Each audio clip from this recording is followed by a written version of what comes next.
Ini nanti bakal ada hasil foto yang udah gue jepret pakai kamera ini. Dengan berbagai lensanya bakal gue cantumin juga. Kasih. Halo, selamat datang kembali lagi bersama gue Febri. Jadi kali ini gue bakal sharing ya. Gue bakal sharing gimana sih kesan pakai Canon M100 ini. Secara kamera ini kan udah lama gitu, keluaran 2017 dan mountingnya EFM gitu. Udah ditinggalin sama Canon gitu. Teknologi EFM ini udah diganti sama R dan RP ya kalau nggak salah. Jadi lebih berfokus ke kesan, kelebihan dan kekurangannya yang gue rasain di kamera ini. Pertama dari segi kelebihannya, gue suka banget sama kamera ini karena kameranya simple. Gue taruh di kantong dengan lepas lensanya. Ini bisa ditaruh di kantong kanan, ini di kantong kiri gitu. Udah sesimpel itu. Dengan lensa 15-45 mm. Sebenarnya kelebihannya itu lebih ke kita ringkes bawa kemana-mana, enteng juga. Dan kalau kita mau pakai foto-foto di tempat umum itu nggak terlalu nyentrik, nggak terlalu memperlihatkan kalau kita itu mau ngefoto maksudnya gini loh, kalau kita pakai kamera yang gede kayak DSLR yang macam-macam model dulu yang gripnya gede, itu kan kita ngebawanya gede banget gini ya. Terus kita pakai viewfinder itu orang kayak mentalnya tuh udah kena duluan gitu loh, udah terbunuh. Nah itu, jadi kelebihannya salah satunya Canon M100 adalah keringkasannya. Kita ringkas bawa kemana-mana, kita bawa gini, jepret gitu kan. Nah tapi ada juga kekurangannya yang sebenarnya gue pertimbangin banget, pengen ganti gitu, pengen jual terus ganti deh sama kamera yang lain. Yang pertama itu nggak ada hot shoe. Jadi sebenarnya pengen gitu kan foto-foto low light malam terutama ya, itu tambah flash eksternal gitu kan. Tapi ini nggak ada hot shoe-nya. Cuma ada ini internal flash gitu. Terus ini juga nggak ada jack audio. Jadi recording audionya kalau kita mau record video cuma ya ini dari sini, nih kecil gitu, kecil. Selain itu kekurangannya lagi apa ya? Sebenarnya cuma di situ aja sih yang pengen dicoba banget kan hot shoe ya. Beberapa kali sebenarnya nanya ke tempat jual kamera itu berapa sih harga jualnya ini.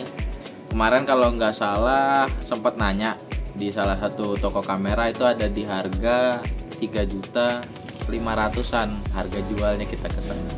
Sedangkan gue beli ini di sekitar harga 4 sekian gitu, 4-5an.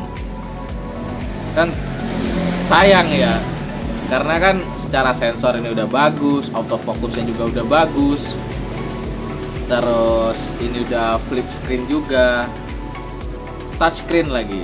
Oh itu lagi kekurangannya satu lagi, minim tombol fisiknya, jadi terkesan kayak pocket kamera gitu. Semuanya dikontrol melalui touchscreen ini. Jadi ada sedikit distraksi karena ini di tempat di warung. Ya sebenarnya gitu aja sih. Kalau buat ngefoto ya kita jepret dengan banyaknya asisten, mode asistennya ya. Jadi ada kreatif asisten gitu. Jadi ada bantuan-bantuan kalau kita nih kayak begini. Ini udah update ini ya, udah update BIOS. Jadi begini tampilannya. Jadi banyak modenya, kita mau buat yang gimana aja. Ada HDR, ada kayak ini aperture priority, shutter priority, udah lengkap sebenarnya. Jadi sebenarnya untuk teknologi ini ya serupa lah dengan teknologi yang di jajarannya kamera profesional. Jadi kalau gue tangkep, kamera ini sebenarnya teknologinya bagus, cuma kecil gitu. Terus yang satu lagi gripnya begini gitu kan. Ya mirip-mirip pocket kamera jatuhnya. Makanya kalau kita nyetir ya, street fotografi, kita di tempat umum mau jepret begini dengan kamera dengan lensa sekecil ini tuh nggak terlalu bikin orang terdistraksi gitu loh, nggak bikin orang terbunuh mentalnya. Udah sih ya kayak gitu. Sebenarnya yang buat pertimbangan kalian lagi, buat kalian kalau mau beli kamera, milih kamera, salah satunya kalau kalian mempertimbangkan Canon M100 ini ya kurang lebih begitu. Jadi ya gripnya lurus aja nih kan. Jadi kalian experience-nya kurang buat megang kamera yang profesional, walaupun hasil fotonya bagus. Nanti gue tampilin hasil foto yang udah gue tangkap pakai kamera ini. Lumayan lah, ada mungkin bisa 10 foto atau 5 foto kalau takut kebanyakan. Ya itu aja. Kalau buat harganya ya sebenarnya masih lumayan worth it, karena tergantung kalian mau cari kamera yang bagaimana, kayak apa. Kalau gue waktu itu mempertimbangkan kenapa ngambil kamera ini, karena kecil, jadi gue enak bawa kemana-mana, suka jalan-jalan dikit gitu kan.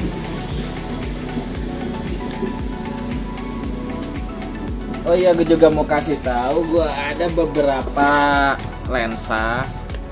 Jadi salah satu opsinya kalau kalian pengen lensa yang punya aperture besar atau bukaan yang besar, itu lensa manual, termasuk murah, nggak sampai 1 juta nih. Bisa kelihatan nggak?